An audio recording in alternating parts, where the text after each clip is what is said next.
La jeunesse africaine est en train de détruire son potentiel. On a l'impression qu'elle préfère consommer au lieu de construire. Dès qu'un premier salaire arrive, on fête, on sort, on change de téléphone, on achète des vêtements, on remplit des maquis, on cherche à impressionner. Et le projet qui devait changer la vie doit attendre le mois prochain. Au lieu d'investir, on consomme. Au lieu de chercher à apprendre un métier, on cherche à paraître. Au lieu d'acheter des outils, on achète des distractions.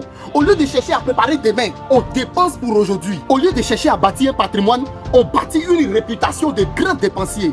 Et puis après, on regarde ceux qui réussissent. Et puis on dit, ils ont eu de la chance. Non, la chance ne bâtit pas une entreprise.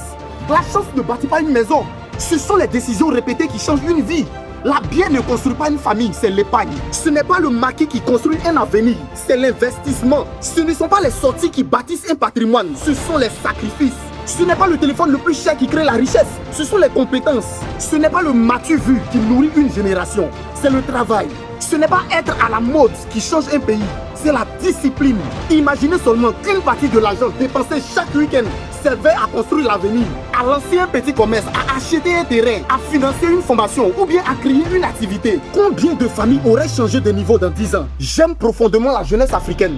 C'est pour cela que je refuse de le mentir. Parce que notre avenir ne se construira pas avec des excuses. Il se construira avec des décisions. Et la première décision, c'est de choisir ce qui nous permet de construire notre vie, plutôt que ce qui nous donne seulement l'impression de vivre.